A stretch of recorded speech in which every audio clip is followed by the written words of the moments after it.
Hi, everyone. Welcome to the Mind Blown Zone episode 40. This one is titled How We Fix the World.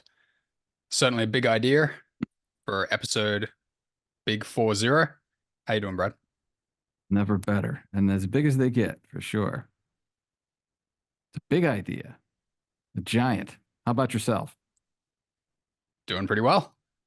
Awesome. Excited to talk about this. Yeah, this one's going to be a little tricky. We'll see if we can weave and bob and wind our way through it. hmm No better way to introduce it than this epic bumper script that I've written. Ready to go? Perfect. Lay it on us. All right. How do we fix the world?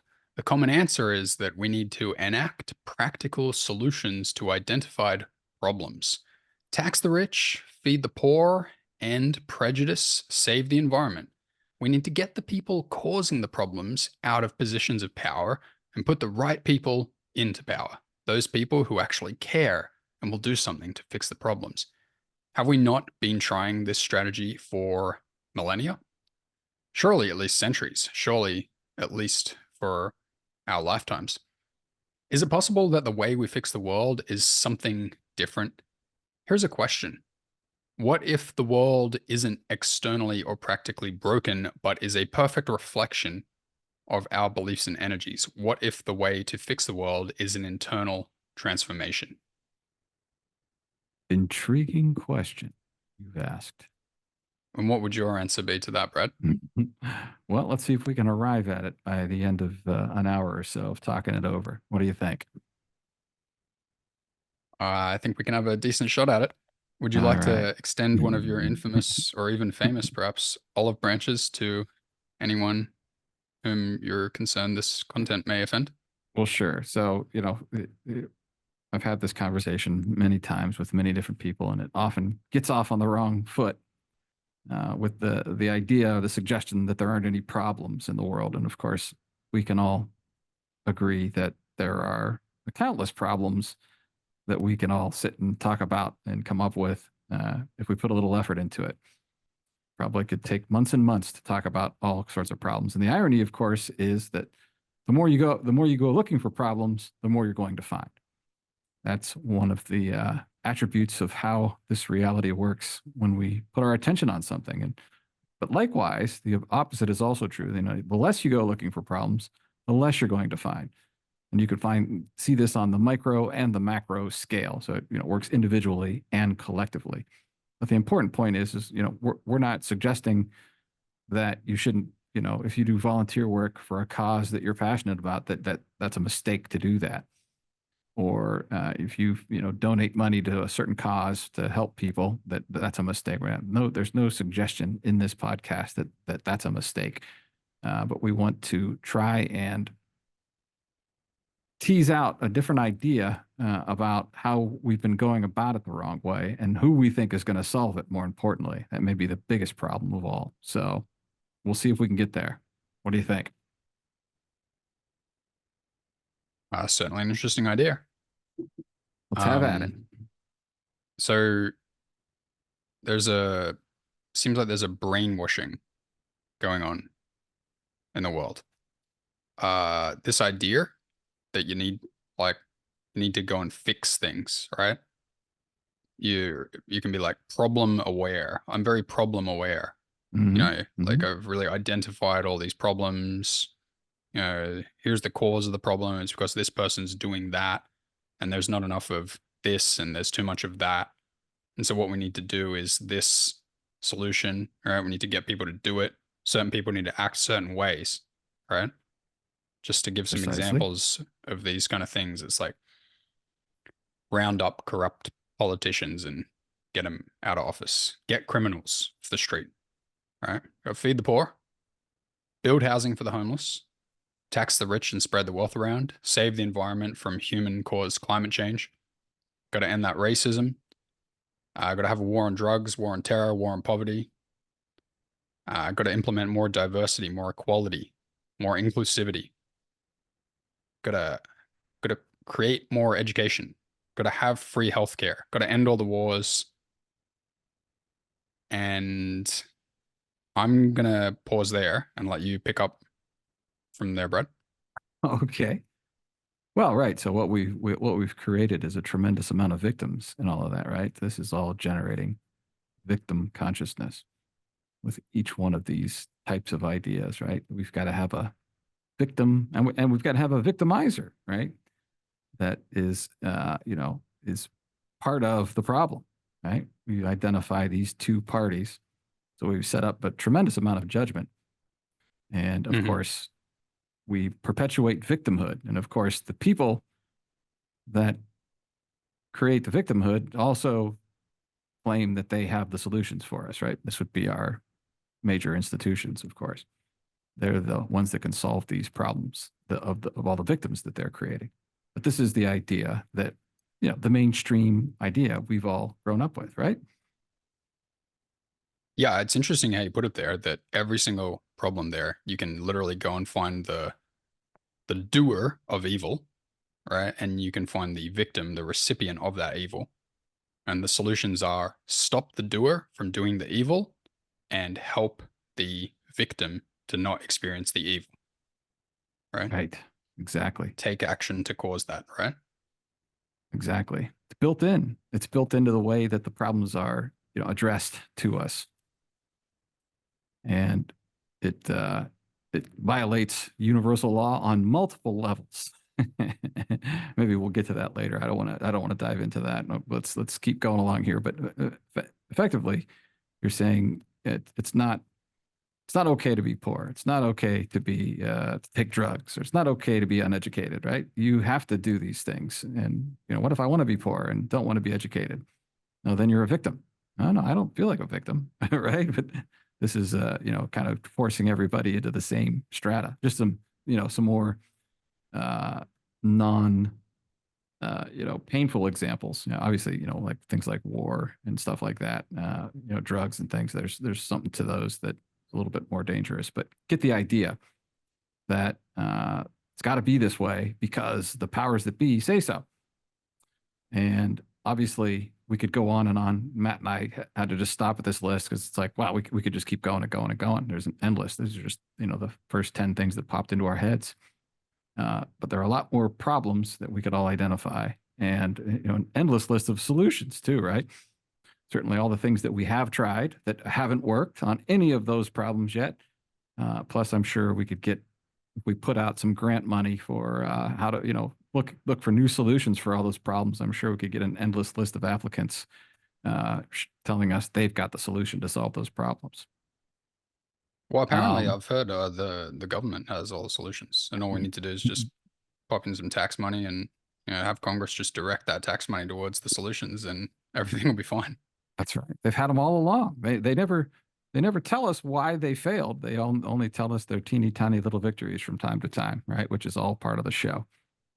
Yeah, from what I Um, understood, both Biden and Trump were going to fix everything.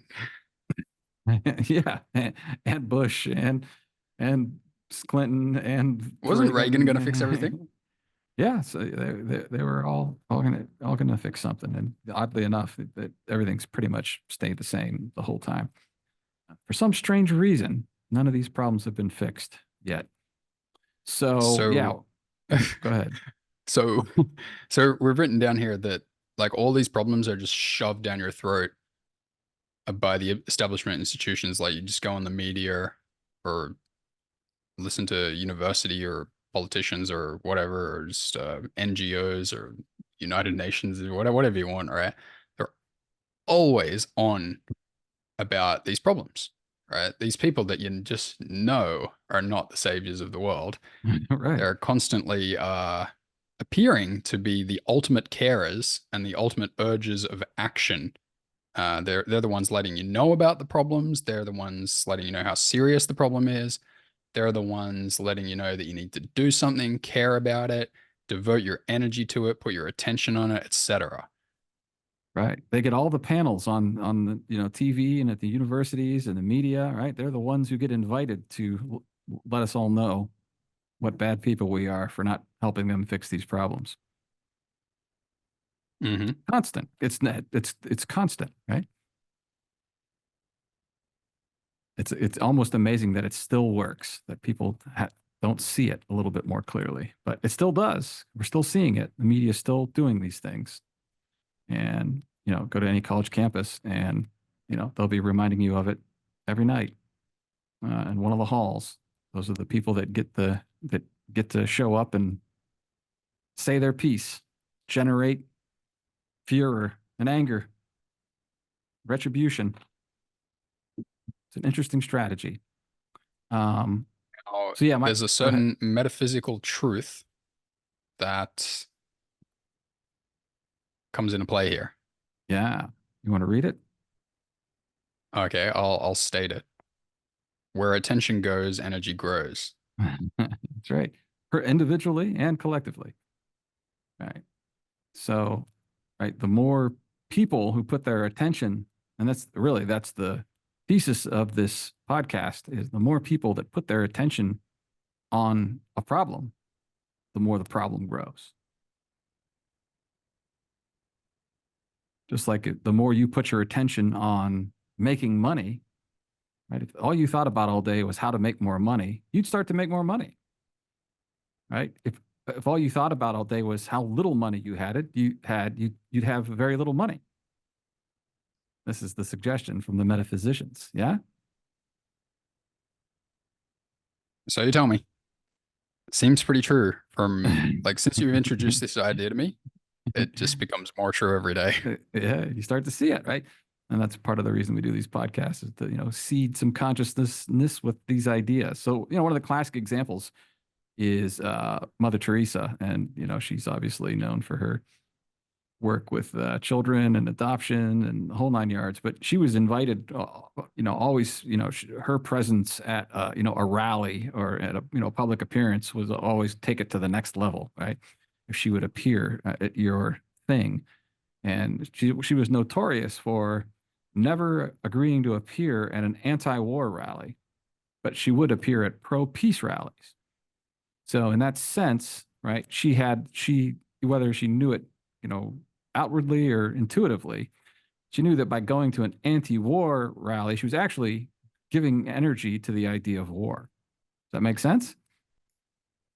Yeah. And can I just throw in just a point here? Like I can imagine someone watching and going, Mother Teresa, don't you guys even know all these negative things about Mother Teresa? Like, yeah, like we're not oblivious, okay? Yeah. We're that's not We what we're heard the talking about. We're rumors. specifically talking about this example. Right. Thank you for that. Yeah. We've heard the rumors. That's not what the point of this podcast. But yeah, there's a lot of examples of this type of thing, but that's kind of a famous one that I think people understand, right?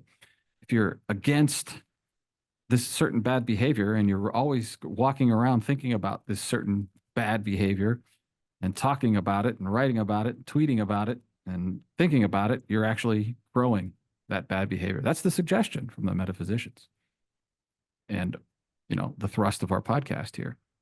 So it's a big idea and we'll just drop it in there for now. What's the next section? Oh, yeah. Well, that thing we put forward is kind of like a premise, Mm-hmm. right? Let's suppose this metaphysical truth. And from there, we can propose a question.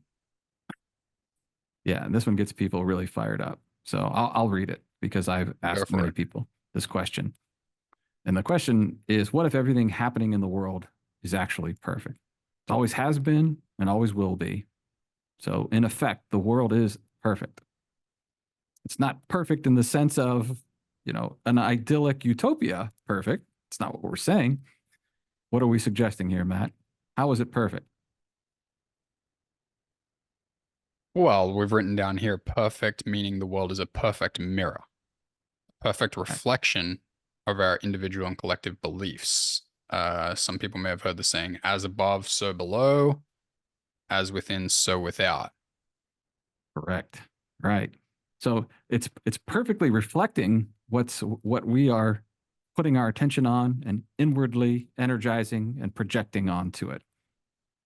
So you could say the world is a canvas and we're painting the picture moment by moment with what we energize. Yeah? Yeah, I mean, that's never going to make sense if you're in uh, good versus evil, right? And good is good and evil is bad. And good is like if everything's good, then it's perfect, and if there's everything is evil, then it's completely terrible. That would never Right. make any sense. Right. This flies in the face of what we've been taught, right? That we need to go out there and take the physical objects and people, and we need to rearrange the physical reality to get the perfection we're looking for, right? The end of starvation and poverty, right?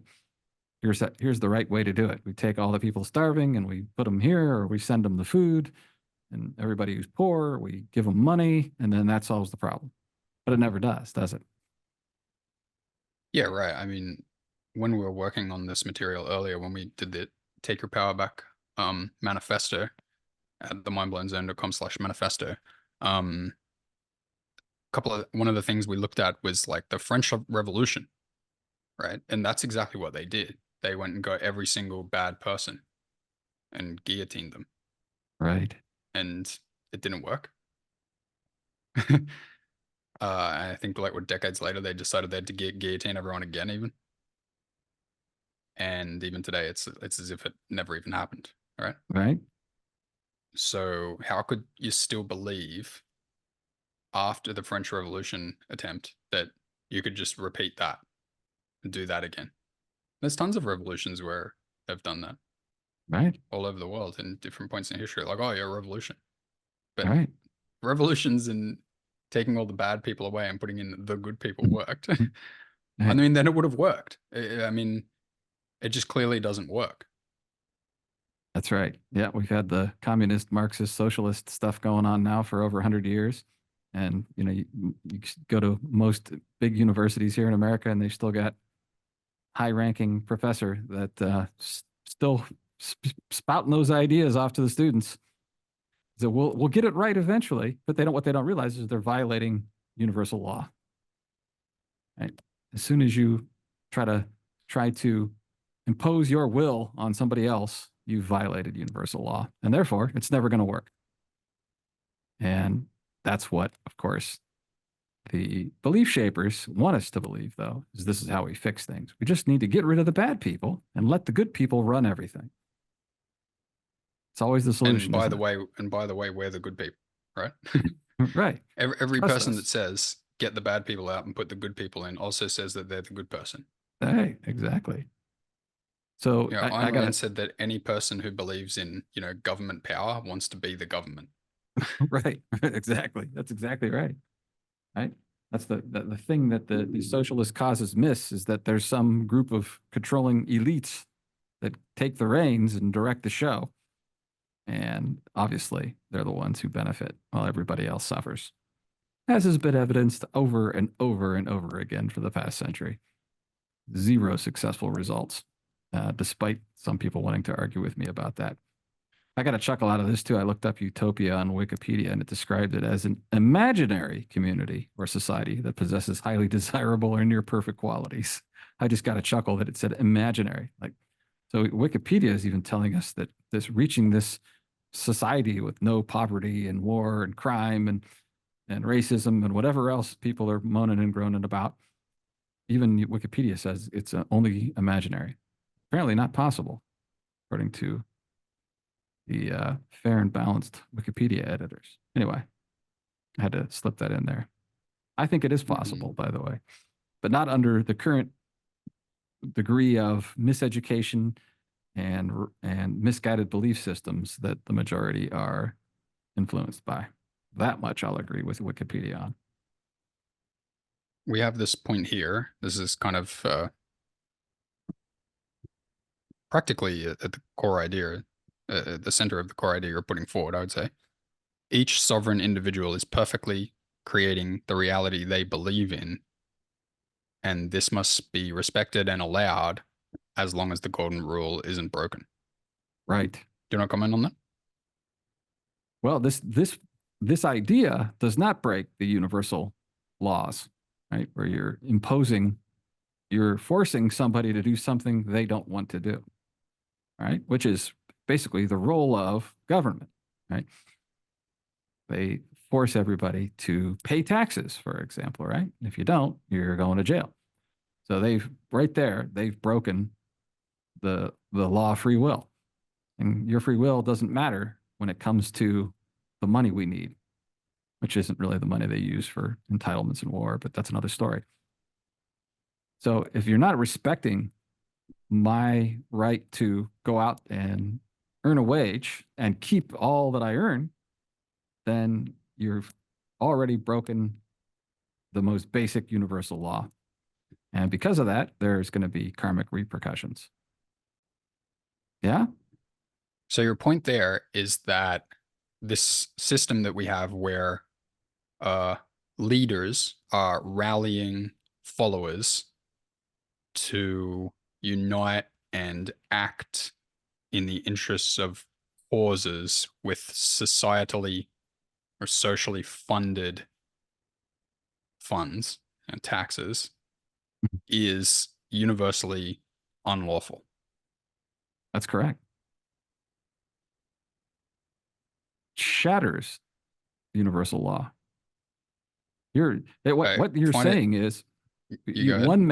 what you're saying is one man has the right to tell another man what he can or can't do, or should or shouldn't Right. do. That's a violation of the primary universal law, which is the law of free will, of course. You've taken away that person's free will. I want to go work and not give my money to this entity that I don't think is helping me at all. It's my right, right? My will.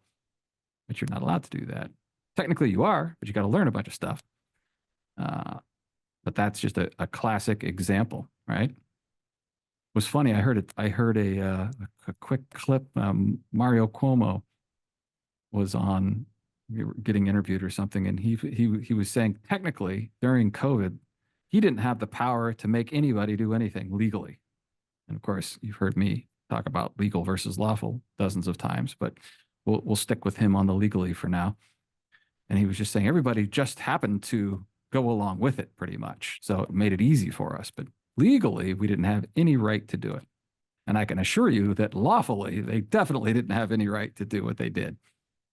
But it was obviously that herd mentality, peer pressure, fear mongering, right? And people unable to use their critical thinking faculties during all the fear mongering that led to I think what he called it, like 90% of the people complied, is what he said.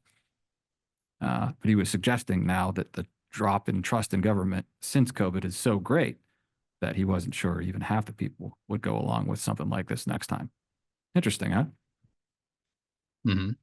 Now, I think that even what we were saying here about this, socially funded taxation thing to fight problems is uh, unlawful. That's really still just a side point in a way. Like what you're really suggesting is that individually having the mentality of we need to go and fix the problems is just not aligned with how the universe works, right? That's correct. Can you just elaborate a bit more on that and then transition into this next section? It's a lot of pressure. Yeah. So I believe in you again, though. That's only what we did, pressure if you believe it. we did the hidden hand material, right? We talked about the three universal laws. One of them was the law of free will, right? When you break it, you cause karma. Now it's interesting how the controllers of this world, push that onto us by making us believe we have a free choice in matters on a lot of different topics, right? But there's in a sense they're smoothing out some of their karma because they're lying to us, right? Feeding our minds with this miseducation and this materialist education primarily. And but they're offering us a choice. It's just hard for most people to see that they have a choice. Like for example, paying taxes. You actually do have a choice, and it is voluntary.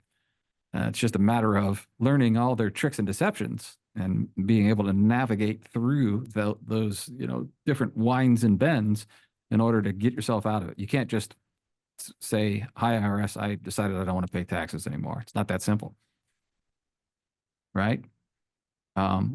What was your question? Am I hitting it? I feel like I missed it. Oh, I wanted you to more elaborate just on this general idea of uh believing that the way you fix the world is to, fix the problems Right. is just Think not about not aligned with how things work. Well, think about it this way too. Here's an interesting way to look at it. And a lot of people think this way, right? A lot of people say whatever their hot topic is, right? If Mhm. only the starving children, there weren't any more starving children in Africa, then I would be at peace, right?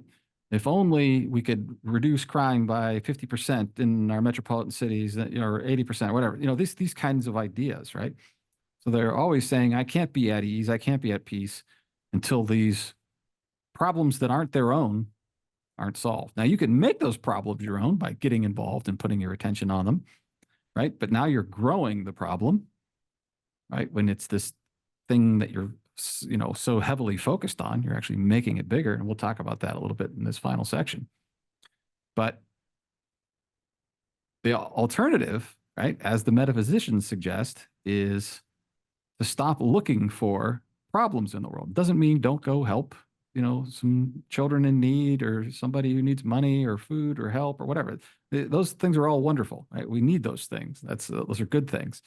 It's this idea that it's this gigantic problem that everybody needs to solve and everybody needs to pitch in on and everybody needs to pay taxes so that we can solve it. This idea is what perpetuates the problem. That's what's really happening. That's why the problems never go away. Are you with me? Am I hitting your answer?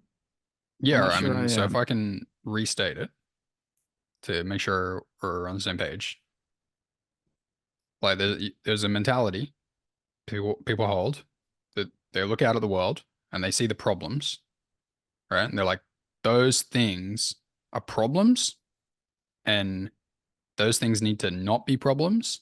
And then the people involved in the problems, then they can be happy, and I can be happy, and everything will be good. And until then, things are bad, and the people involved in the problems are suffering and victimized and unfortunate, and I'm disappointed about it, and everything's just terrible involved in that. So we need to do something about it to stop the problem, right? Right. And the problem is all the attention on the problem. Yes, right. And what you're suggesting is that the attitude on the problem, the attention on the problem, is energizing the situation and growing the problem All right. and creating the problem. That's right. That's the problem itself That is is the we're problem. It's the right. problem. The That's problem right. is the I am unhappy because of this problem is the problem. That's right. Or yeah. So let's get to the individual sovereignty thing here, right? Like as I was trying to make clear earlier, some people they're not wittingly, most people aren't wittingly doing this, but the suggestion, of course, is that poor people are poor because they are in a lack of money vibration, because all they think about all the time is how poor they are, Mhm. right? There's a someone had a bunch of good examples many years ago. I can't remember his name, but he had gone around and interviewed people that had won big lottery and Powerball, like $10 million plus, winnings. And something like 88% of them had gone bankrupt, like within 5 years. And the suggestion, of course, was that they have a poverty consciousness, even though they won $20 million in the Powerball, whatever. They blew it all somehow, right? Bad investments, gave it to relatives who never paid them back, and friends, right? Whatever. There's always an explanation for how they went bankrupt, but the suggestion is that because of their consciousness is why they were poor before the lottery and why they were poor shortly after winning the lottery. So how do you fix Okay. that, right? So it seems like you're suggesting there that like people are free, like for example, homelessness or something like that, or poverty, right? It seems like you're suggesting that people are freely willing those supposedly negative or unfortunate circumstances, and that by saying, "Oh, we need to fix that," that's actually a violation of sovereign free will. That's right. And you could go even further and say that some people had a pre-birth soul contract. We haven't really talked about that idea yet. That gets some people grunting, ree, woo woo.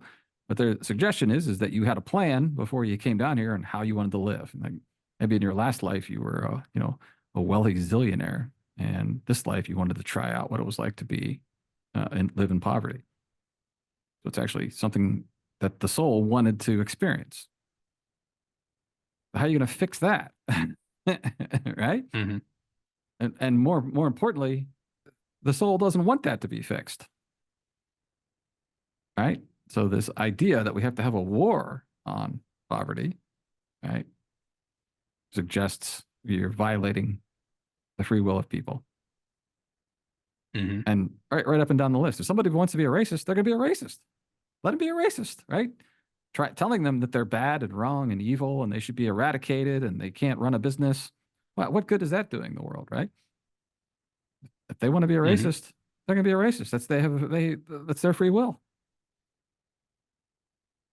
And we can go right up and down the list, right? The problem is when the institutions get involved, then they make it bigger and worser. And that's why none of these problems ever go away. Right? Can Sorry, you I'm think? laughing here. It's like, because you said, if someone wants to be a racist, that's their free will. Like, it sounds like okay for someone else to say it about that person, but I had this image of someone defending themselves and be like, now listen here, buddy. If I want to be a goddamn racist, that's my free will. Well, And he's you can't right. take that away from me. He's right. And someone being like, yeah, yeah, good point, good point. All right. Yeah. I mean, That it's guy's right, but it just sounds funny. yeah, of course. Yeah, no, it's ridiculous. But yeah, that's the idea, right? And free healthcare. Like, I don't want the healthcare that coming from this system, so it's not doing me any good. So I gotta not only not pay for my own healthcare, but I have to pay for other people's healthcare. Think about that. They're forcing me to pay for other people's healthcare, even though I don't want anything to do with the healthcare system. How is that fair? Of course, it's not. Hmm. We can go on and on and on. The point is that we, like you pointed out earlier, starting with the French Revolution, but we can go back in time many, many, many centuries and see that there's always been these attempts to build the perfect society and eradicate all the problems, and it's never worked. It's funny. There's a suggestion that in North America, maybe around 1000 A.D. to 1500 A.D., there were some near perfect what you would call Native American tribes that none of which we've heard of that were here in North America for a while, that were pretty close to a utopian society. I don't have any evidence of that, but I've read some things about that. It's interesting. Um, but in terms of the history we know about, that we've been taught, there's always these problems. So whatever all our greatest intellectuals have been thinking and trying for the last 2,000 years, none of it's worked. Can we agree on that? Yeah, I think we've, given a lot of evidence to the idea that this doesn't work. Like the solution doesn't work out, and spiritually, it doesn't seem to make sense. And also, just objectively, like these solutions always require sacrifice and taking advantage of other people and taxation and stuff like that. Right? Making you feel bad. There's always a little sense of that, right? Making you feel bad and guilty. You're not doing Hmm. enough. You could be doing more, Right. Matt. Why aren't you out there doing more? Right? Oh, I gotta. Sorry, I'm really sorry. I feel very guilty about it. Apparently, I'm meant to. Ironically, at this time, here we are, May of 2024, recording this, May 10th to be exact, 11th, I guess, for you. Things almost seem to be worse to most people right now, right? We've Right. got inflation, which is just it's a euphemism for unlawful taxation of human labor running out of control. And we've got the lowest trust in government and media ever recorded, and as far as I'm aware, and at least in the history of the United States.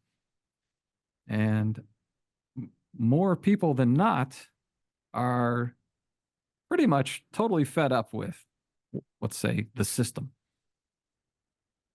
And yet we should be at peak civilization right now.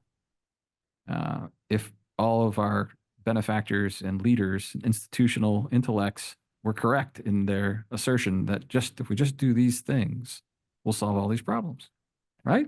It's interesting you point out that we're at the peak of problemness, and we're though it also seems like we're at the peak of we need to fix it attitude. Yeah, I hope we're at the peak of what we've been told for thousands of years isn't correct. That's what we're getting to, right? The people who see that more than anybody else now are the Gen Z or the Zoomers, right? These Hmm. are the kids that, got $100,000, $200,000 in student loans to go to college, and right, they can't find a job. They can't even afford to rent an apartment in any major city in the United States, right? So they're living with their parents, or five kids in a one-bedroom studio apartment, right? They're barely getting by, and they see what's become of, right, this system, this perfect system that was supposed to have been devised by all of our leaders who have all the answers. So they see it very clearly. The older generations, they benefited from uh, you know different interest rates and coming off the gold standard, and they got super high yielding CDs and bonds and things in the 70s and 80s and 90s. So they did pretty well for themselves, and they're obviously their real estate has gone up 5, 10, 20x. So they're sitting on all the money, and the Zoomers can't even get out the front door. So you could say there's just a little bit of angst going on in the younger generation, right? Yeah, and now as soon as we're talking about this topic so much, it actually when you look back at or just zoom out and look at how things have been going in the world, like just the strategy that we've been applying for I don't know 100 years or a few hundred years or something like that. It's actually like a let's rally behind a strong leader and fix problems. Like that attitude has saturated Right, uh our way of life for a long time. And right. it's been And totally still, useless. and people are still banking on that, right? And to have a leader is also a violation of universal law, right? Hmm. The leader has to violate it by definition. And I've talked about this in a podcast a long, long time ago. But once you try to lead large groups of people against their will, right? You start down the dark path. There's no way to avoid it. The negative path. So, Hmm. but yeah, a leading person or a leading political party or a leading ideological movement, everybody's looking for that for the fix. And Right. they they've changed over many, many centuries and times, and yet we still can't seem to find the right party or the right leader to pull off this magic trick that is always promised to the people. Yeah. All right. So let's put it like this. Let's say that we've cast enough shade on this idea spiritually and practically. Hmm. So how about uh what is your suggestion, Brad? There's only one fix, right? That's each one of us individually fixes our own world and stops projecting the judgment, hatred, anger, annoyance, frustration, criticism, complaining. Like that's what we see out there in the world is a result of those collective energies that we're throwing out into it. You follow? Oh yeah, I follow. Now, the key element in this is that I can't fix it for you, Matt, right? I can't fix what your energies you're putting out. I can't, if I come over to you and tell you, Matt, here's what you're doing, you're all wrong. You got to stop thinking this. You got to stop doing this. Now I'm violating your free will, right? And you haven't Hmm. asked me for any help on the topic. So it's doubly a problem. So the idea that we have to go around and tell everybody else, here's how you have to be, is a huge mistake, right? So it can never be that way. It has to be an individual choice. Yeah, you know what? I want to be a net positive in this world. I want to stop projecting these energies into the world, and maybe there'll be a change. And what people who do this see is they certainly see a change within their how they relate to the world. They get a certain lightness in their beingness, right? They just don't feel all wound up or angry or frustrated or critical, right? That stuff starts to go away, and life becomes more easeful There's a more flow in their lives. They still see around them, whatever, friends, relatives, coworkers that are still projecting these energies, but it doesn't bother them, right? Like it used to. Like if you don't agree with my political views, then you're part of the problem, right? That's the kind of stuff we've all been taught. And we could call this kind of, divide and conquer mentality, right? Mm-hmm. What the powers that be have got us is divided. And if we all were just united in not expressing that division and judgment any longer, now we'd see a change in the world. But the powers that be don't want us to do that, of course. That's why that's never offered as a potential solution. The solution has never entered the discussion in the public. How's that for a zinger? Sure. And we have a podcast called The Weaponized Mainstream Media, or maybe it's just Mm-hmm. called The Weaponized Media. I can't quite remember. Mm-hmm. It's around about episode 13, perhaps. Early teens, I reckon. And I think what we said there was that the media kind of knows this, right? Or the people can at least controlling the media know this, right? Right, right, And that they're deliberately telling us that the way we fix the world is to concentrate our energies on the problem, right? But right, and then it'll get fixed, right? Like devote your money to it, devote your time to it, devote your energy to it, and then it'll be fixed. Like do it in the way we say. But what's really happening there behind this, like on a just another level of reality that you can barely perceive, is that they're filling your mind with fear and judgment, and then turning you into this like fear and judgment generating machine, that's right? right. We just covered the Matrix, right? When Neo gets unplugged and then he sees that the all the other humans are like, you know, got a bat like a cord in their neck and they're like having their energy sucked out of them. Like that's the analog here.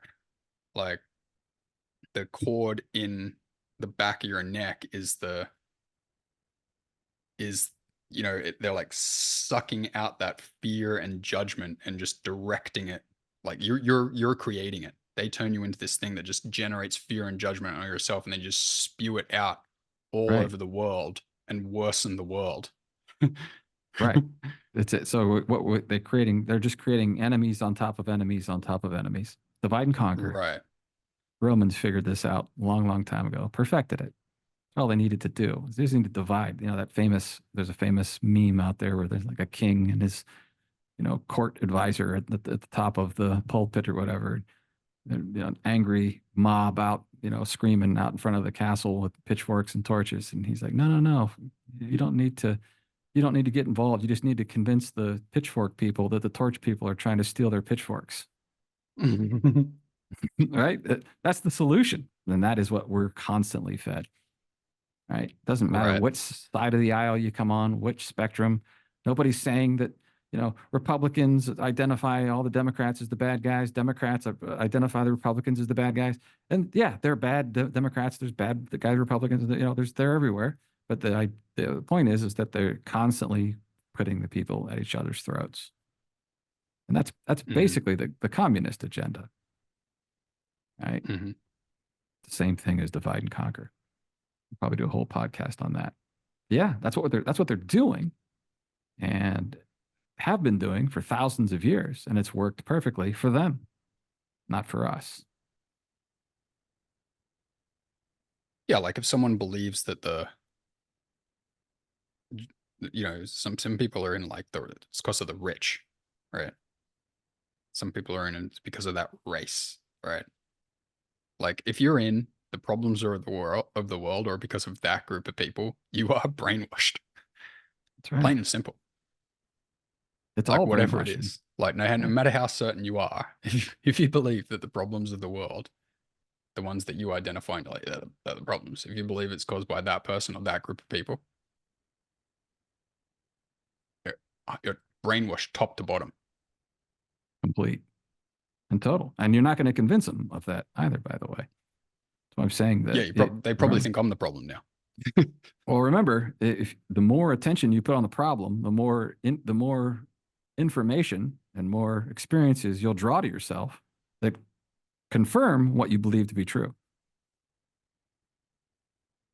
Hmm. So if I sat around all day saying group X is the problem, and just Googled it and listened to stuff and read stuff, then I would continue to get more information confirming that group X is the cause of the problem. Right? I would find like-minded people and information to confirm my beliefs. Yeah, and Didn't we have a section on that cognitive bias? We yeah, it's down eliminated that. lower.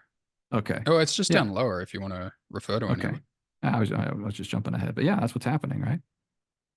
Yeah, and I mean you're coming at it from a spiritual point of view, but even the psychology types have a a way of putting that. They call it a reticular activating system. You can just look up like even Tony Robbins talks about it. It's like what you're what you're concentrating on, what you're thinking about, buzzing around in your head, and judgment of, afraid of. You're gonna be scanning the environment for stuff like that. And when you see just a hint of it, get a whiff of it, you're gonna like zone in on that. Right. And That people then talk you're gonna be about that. involved in that kind of situation. Right. You find more and more and more of it. More people that agree with you, more people to talk with, and more validation. Right? People talk about like when you're looking for maybe a new car, like say you're looking for a new red Corvette, for example. Right. As soon as you start thinking about that red Corvette, you'll start seeing them all over the place. Right. Because that's this thing that you're now focused on. I want a new red Corvette. And that's how, and it happens just like that. It's the same phenomenon going on with here's the bad guys, here's the problem. I've decided I'm right, and I'm going to gather as much information as I can to confirm what I've decided is the right answer. Yeah. Hmm. Yeah. I'm So hoping. how about Go go ahead. ahead, Brendan, and then I'll ask you something. No, go ahead. Well, I was going to ask you if you wanted to go into some more specific, like spiritual advice on how to, resolve this fear and judgment and feel better and pump out positive energies. Well, the first step is, of course, to stop thinking about problems. Right? That's got to be the first. So go do something. Go have fun. Right? Go do your hobby. Go do the sport you love. Go do whatever. Right? Whatever you've focused your time and energy on this problem, to take your attention and time off of the problem for a while. And just by doing that a little bit, it'll subside. And again, we're not talking about helping neighborhood children or going to the soup kitchen or helping, build homes. Those are all wonderful things, right? We're not talking about that. We're talking about this. I'm going to sit on my couch and think about and judge the bad guys and let everybody know who the bad guys are. Right? That's that these are the ones that are causing the big problems, right? Not the people that are actually getting up and going out and, doing local things to help people that need some help. Yeah. Hmm. So that's kind of step one. You can't like start meditating but keep focusing on your problem. It's not going to go away, right? Or start a conscious breathing practice, right? You need to take your attention off of the problem.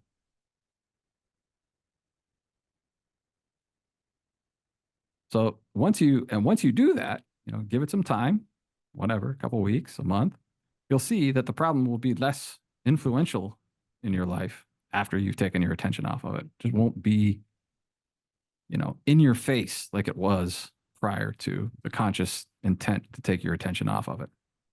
Wow, And I had from an there, experience like that recently. yeah, please share. I know it's just giving you a nudge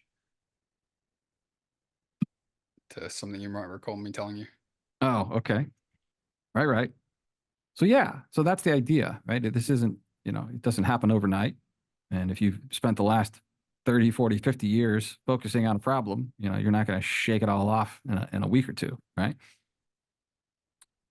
But of course, we've talked about it many times in the past podcasts. We'll keep reminding people that it's the judgment aspect that's the real nasty, right? That's the real nasty. You're judging, and when you start to, it's one thing to judge an individual. That's bad enough, but now you judge a whole class of people. Oh man, think about that. Like, say you've Hmm. decided that Democrats are the real problem in this world, right? So, how many registered Democrats are in America? Let's say there's 100 million, whatever, something like that. You've just judged 100 million people. and put them all into this class. That's a lot of judgment, right? And you can just take that and say Americans are the real problem, right?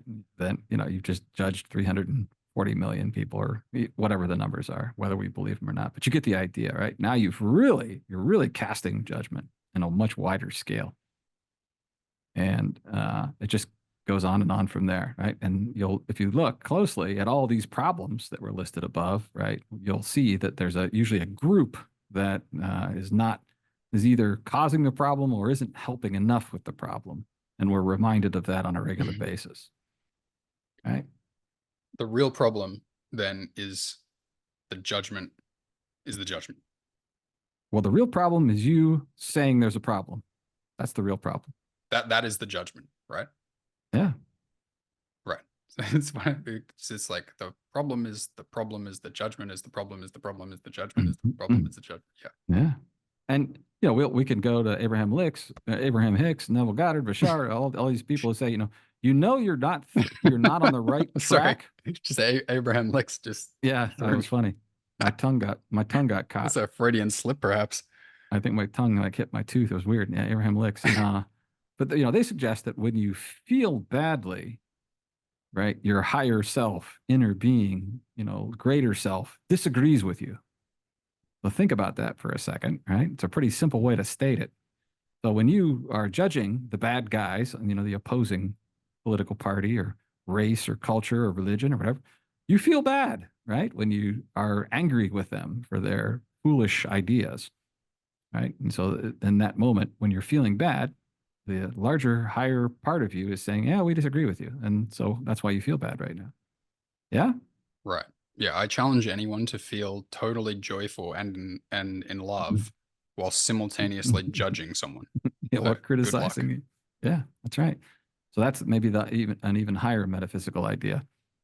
And whether it hits people, no matter what, some people you tell this they're so blinded by their fury and rage about the problem that none of this lands, right? Doesn't matter, because these are the evildoers, and we gotta eradicate them, and there's just no getting around it. But for those that can hear this, right, at the end of the day, everybody wants to feel good. That's our number one goal in life, to avoid feeling bad and to find new ways to feel good. And focusing on the problem and blaming the bad guys is not how you feel good, right? Okay, here's a question for you. A lot of people seem to be either in judgment of Trump or in Biden, right? Yeah. So how would you advise they uh be toward or with their opposing political leader? But, for someone who's been, on this path for 30, 40, 50, 60 years, good luck. The right answer to your question is to take your attention off of completely. That's the simplest, fastest way to ease the instinctual reactive response to, your chosen bad guy. Right? Stop. And when you hear about them or see a thing on them, an article or a video, you just don't read it, don't watch it. Right? Move on. Don't listen. That's the right way to go about it. And if you're more skilled in the art of what we'll call neutral observation, then this is a practice that we're going to have come out here shortly with one of our pre-course courses. Is go find a video, make an intent, right, to find your bad guy of choice, find a video of him or her talking, but before you watch the video, just decide to just watch it without having any opinion of it. Just let them say what they're going to say. They're just saying words, right? Say, hey, he's just saying. You may disagree with his words, but they're just words. You could actually. The point is that you could choose to watch it without judging it, and see if you can do it. You have to be very conscious and aware and have that intent, but that's the practice. And if you can't do it, then you definitely don't need to be watching or listening to or reading anything about your chosen bad guy. Yeah? Yeah, sure. It almost seems like presidential candidates these days are like the most They're selected for their judgeability. Like the Yeah. more judgeable they are, it's like you guys are up. They were, Right. and then the media is like saying all bad things about them, and then you know all the people are like, ah, damn, Biden and Trump, that's bad people. And the Yeah. I media is mean, like, ah, yeah, gotchas, gotchas. I think it Well, peaked for with Hillary and Trump. I think that was peak oh yeah, polarization, Hillary right? and I mean, Trump. Wow. that was massive polarization. But yeah, that's the idea. And the point of that exercise, by the way, is just yeah, even if you decide you don't want to do it or you can't, you decide you just feel like you can't do it. So recognize that you could do it, right? You could do it, right? If I said, I'll give you $1 million if you can watch this bad guy video that you hate without having any feelings of anger or frustration or disagreement with them, could you do it for $1 million? Of course you could, right? Could totally do it. So that's the point, is to see yourself go in that direction. That's where you want to be. I think in the Bible they call that witnessing. I'll leave it at that for now. All right, where I think we're losing. We were making good time, and now we're falling behind. Where were we here? How many minutes we got left, Brad? To the hour. 10-ish. 10ish. Mm-hmm. Is there still more you want to talk about in this final section? Here's how we fix the world, or do you want to move toward the conclusion? I think we'll jump past all this. Let's get to the concluding comments here. So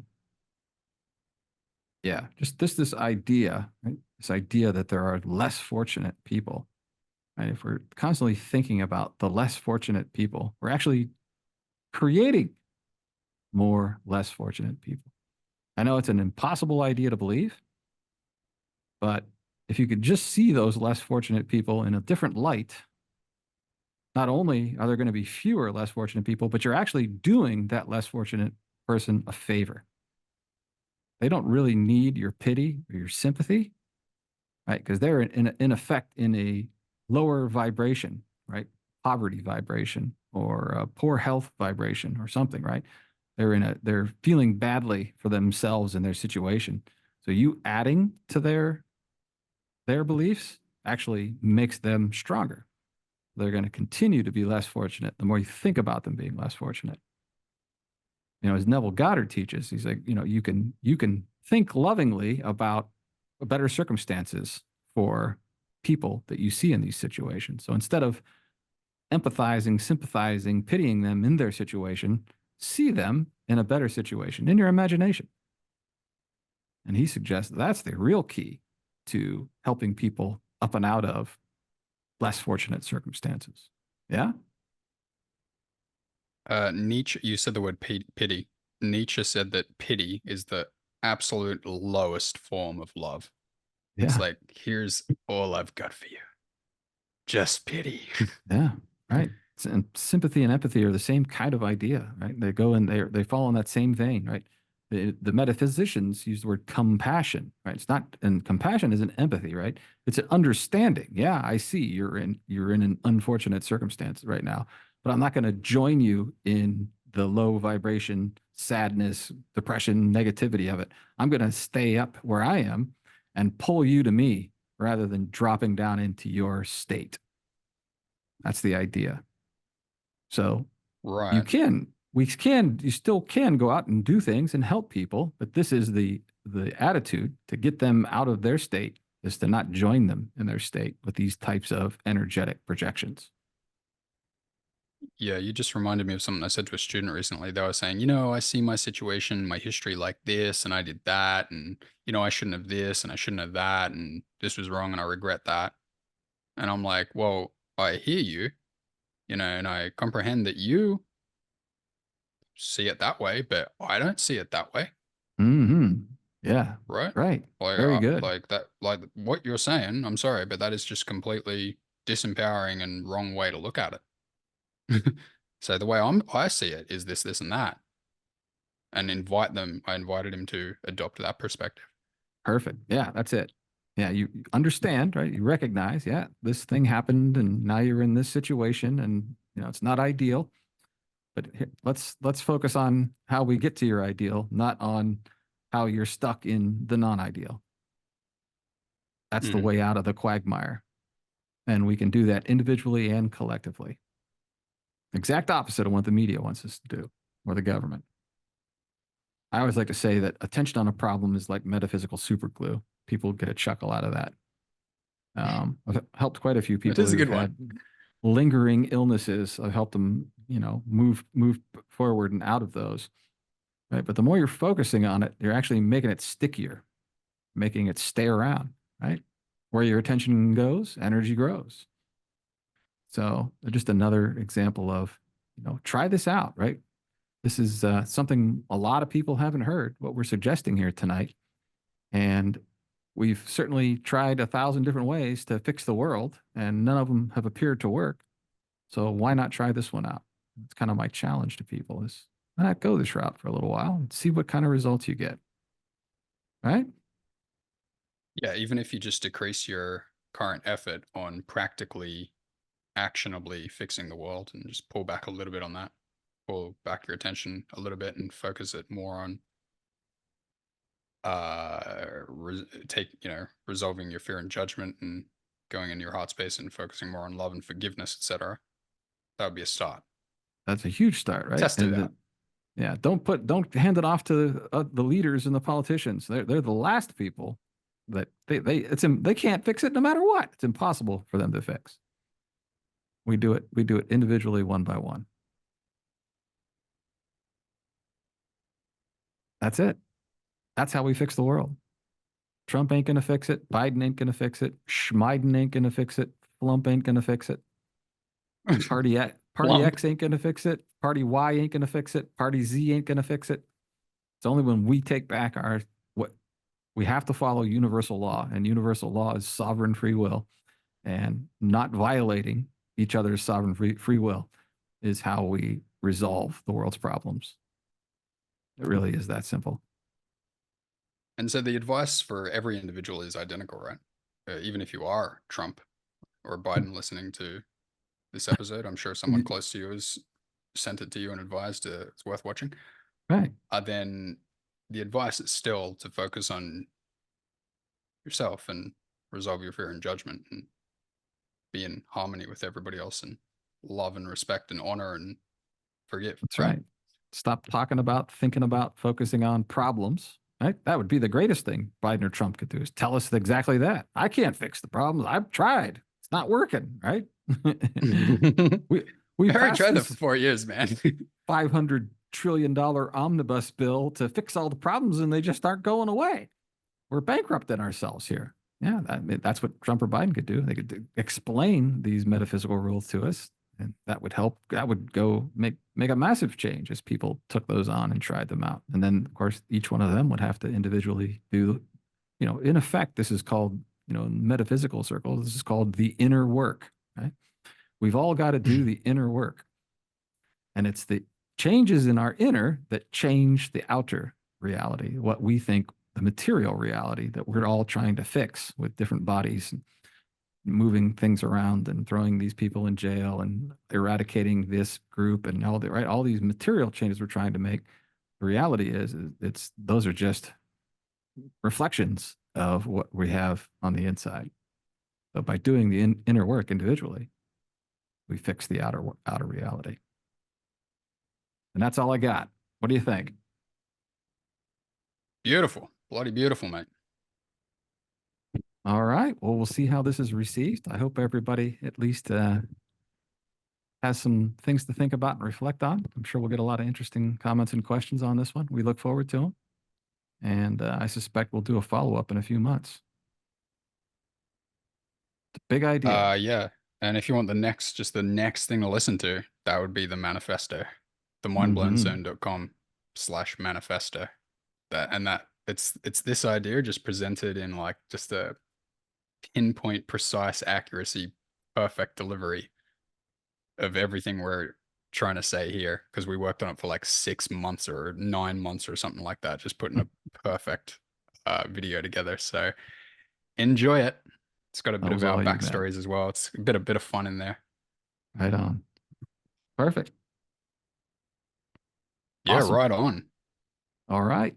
This turned out better than I thought. Well done again on the outline, Matt.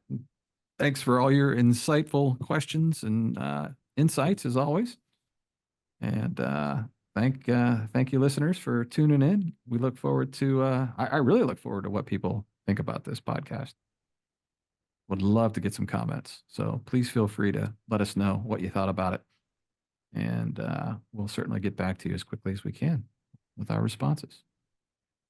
I could probably mention as well, like we've started working on like couple of other things that are we call these deep dives, like 2 hour deep dives into specific topics that are like too emotionally intense, let's say, for to be made public, essentially. Mm-hmm. So on the website on the mindblendzone.com, you'll see content that you can access like for premium. At the moment, we're just thinking $10 a month for that. So yeah, like just dive into that. You'll instantly get access to everything we've made in our premium content. And yeah, that's just going to be the stuff that just explodes your perspective like you could never imagine. Right. You'll love it. Yeah. For if this is what you're hearing from us is resonating, then we'll take it to the next level on the deep dives, premium content. We look forward to it. Mhm. Right on. Awesome. Well, thanks so much, Perfect. Brad. Thanks everyone for listening. Thanks, everybody. Thanks, Matt. We will catch you on the next episode. Bye bye. Bye bye.